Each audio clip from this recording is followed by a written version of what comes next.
couleur de cheveux? Parce que là, vous étiez blonde dans le clip. Hein. Peut-être que c'était effectivement, ça correspond peut-être à un changement, à une renaissance. Cet album, c'est un album éponyme. Bogie Darka, c'est mon nom de baptême. Donc c'est un retour sur soi. C'est un album éponyme. Et bon, j'ai eu envie de passer, voilà, de changer de look. Mais bon, c'est comme ça. Je crois que moi, je suis très intuitive. C'est plutôt les intuitions qui me guident. Et comme vous disiez tout à l'heure, l'astrologie, c'est un repère, mais c'est pas mon unique repère. Oui, enfin bon, quand même, vous allez quand même assez loin. Hein. D'abord, c'est un peu de famille. Hein, oui. Puisque j'ai appris que votre maman avait retardé votre naissance après avoir consulté les astres. Oui. Et que ça lui avait évité, enfin que ça vous avait évité un accident à l'adolescence. Oui, enfin ça c'est l'interprétation que j'en fais. Aujourd'hui, je ne suis pas Dieu pour dire, effectivement, j'aurais pu... C'est vrai que quand j'étais adolescente, j'étais kamikaze, tête brûlée. J'étais à 240 km/h sur des motos, sur des rayon-rages. Mais pourquoi est-ce que votre maman a retardé la date de son accouchement? Parce qu'elle avait l'intime conviction, une intuition personnelle, en ayant consulté les astres, puisque mes parents étaient assez branchés bien avant l'heure. Hein. Je rappelle que votre papa, c'était Gianni Esposito et maman Pascal Petit. Donc ils étaient complètement avant-gardistes, bien avant que ça soit la mode, entre guillemets, des recherches ésotériques et occultes. Et donc l'astrologie est arrivée comme ça, et à ce moment précis. Et bizarrement, c'est arrivé au même moment dans ma vie, c'est-à-dire au moment où j'allais avoir des enfants. J'ai eu mes enfants par la force des choses, par obligation, par césarienne. Et je me suis dit au même moment que ma mère, alors est-ce que c'est un karma familial ou je ne sais quoi. Ou est-ce que c'est une solution de transmise de génération en génération? Je ne sais pas. En tout cas, c'est vrai qu'à ce moment précis, j'ai choisi de consulter les astres pour avoir mes enfants. Parce que à quelle heure, hein? Pas précisément, pas à ce point-là quand même, parce que je pense qu'il faut rester un petit peu humble et tolérant quelque part avec soi-même et avec la vie en général. Je veux dire, il ne faut pas jouer aux apprentis sorciers. Enfin, moi, je pense qu'il faut rester dans une certaine humilité. Mais par contre, je me suis posé cette question. Je me suis dit, est-ce que c'est le médecin et son emploi du temps et son week-end et son timing qui va décider, ou moi, avec mes convictions? Ou la nature, ma chère? Ou la nature. Oui, mais comme je devais avoir une césarienne, c'était plus la nature. Alors justement, vous avez une anecdote avec césarienne, en fait, à l'origine, la césarienne, bon, évidemment, c'est par nécessité médicale, mais selon Pline l'Ancien, par exemple, on va encore remonter dans l'Antiquité. D'ailleurs, il y a beaucoup de références qui sont en rapport avec l'Antiquité.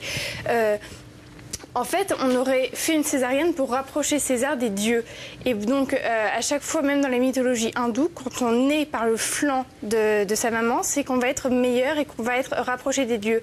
En Angleterre, c'est la même chose. Il y a encore beaucoup de personnes qui croient à cette, à cette positivité de la césarienne, puisque en Angleterre, si vous naissez par césarienne, on dit que vous serez plus fort et plus vigoureux. C'était le cas de César, exactement, né par césarienne et qui a eu une grande destinée, celle qu'on connaît. Moi, j'avais entendu le contraire. Voilà. Mais bon, justement, que l'enfant devait lutter pour passer dans le passage utérin et forcer pour venir à la vie et se battre pour exister et naître. Et donc, que justement, ces enfants-là avaient déjà ce petit handicap au départ. Mais enfin, bon. Est-ce que vous sentez que vos enfants, finalement, parce que vous avez déclenché l'accouchement à un moment précis, ils sont mieux lunés que les autres? Non, je pense qu'il ne faut pas être extrémiste en toute chose. Quand même, vous l'avez fait, c'est pas rien. Oui, parce que je vous dis, je préférais regarder l'astrologie parce que j'y crois et que je l'ai vérifié dans ma vie. Voilà, en tout cas avoir certaines données plutôt que ça soit dans les mains de l'emploi du temps de mon médecin. Alors je vous rappelle que nous sommes ensemble, voilà, justement, puisque nous sommes vendredi 13, pour savoir si on peut faire fructifier son capital chance grâce à l'astrologie, la voyance, la radiesthésie, etc. Dans quelques instants, nous vous dirons, puisque c'est la question d'actualité que nous vous avons posée grâce à un radiesthésiste qui est avec nous, si Nicolas Sarkozy et Carla Bruni vont avoir un enfant en 2010, vous allez me dire, il y a des chances, mais vous nous direz... Est-ce qu'on ne fait pas un petit peu l'amalgame, excusez-moi Evelyne, entre le destin et la destinée? Pour moi, c'est deux choses qui sont totalement différentes. Mais là, consulter les astres ou voir une voyante, c'est forcer le destin. Non. Le destin, on est avec. Quand on accepte la notion... Excusez-moi de vous dire non, Evelyne. Quand on accepte qu'il y a le karma, c'est accepter qu'il y a une réincarnation, c'est un terme sanskrit, et qui est une loi un petit peu, si vous voulez, de cause à effet. On est avec un bagage, et après on en fait ce qu'on veut. Comme là sur Terre, on a une main pour frapper ou pour caresser, un cœur pour aimer ou pour haïr. C'est pas une personne qui va venir en consultation, elle va pas repartir bonne ou mauvaise. Et je n'ai pas le droit, je parle pour moi, je peux pas parler pour les autres, de l'influencer. Elle a son libre choix, elle a son libre arbitre. Vous dites des choses quand même. Heureusement, oui, bien sûr. Nécessairement. Florent Martin, vous, quand vous entendez Douchka dire à quel point les astres comptent dans sa vie pour prendre des décisions, après elle fait son chemin, qu'est-ce que vous en pensez, vous? Est-ce que l'astrologie, c'est quelque chose de très sérieux, qu'on peut croire, qu'on peut consulter, qui peut influencer sa vie? Alors on peut croire, on peut consulter, ça peut influencer votre vie, oui. Mais ce n'est pas vraiment la question que je me pose, moi. Tout à l'heure, on parlait du ça marche. Est-ce que, quand on veut dire ça marche, oui, ça peut marcher. En effet, ça peut aider à envisager le problème sous un autre angle.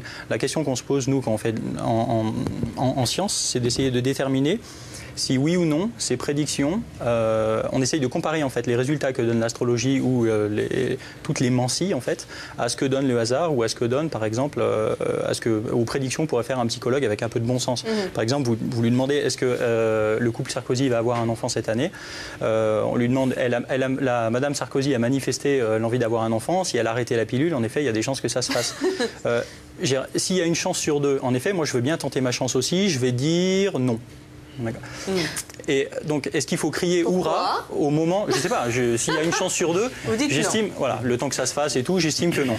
Est-ce que si dans l'année 2010, elle n'a pas d'enfant, est-ce qu'il faut conclure que j'ai un don paranormal? La vraie question que je me pose, moi, en tant que scientifique, c'est ça en fait, c'est de savoir quand on fait une étude scientifique, c'est-à-dire qu'on essaye on essaye de comparer en fait les résultats que donnent les mancies avec le bon sens ou le hasard. Là, on rentre dans le champ de la science. Par exemple, pour l'astrologie, il y a plein d'expériences en fait qui ont déjà été faites depuis pas mal de temps. Qui prouvent que ça marche plutôt ou que finalement... qui montrent qu'il n'y a pas d'effet en fait. Il n'y a pas d'effet. Attendez, je vous arrête. Florent Martin prétend être dans la neutralité scientifique. Or, c'est bien la neutralité scientifique. Attendez, c'est ce qu'il prétend. Ça serait super s'il l'était. Ça serait super s'il l'était et s'il était vraiment zététicien, c'est-à-dire s'il doutait. Vous voyez, parce que la zététique, c'est l'art du doute. On est d'accord. Bon. Le problème, c'est que quand on va sur les sites sceptiques et le site de l'Observatoire zététique, on situe très clairement la voyance, les arts divinatoires comme une nuisance. Donc je vous défie de me faire une citation qui va dans ce sens. Il n'y a aucun problème. J'ai pas pu avoir mon iPhone. Écoutez, vous parlez clairement de quelque chose qu'il faut réprimer.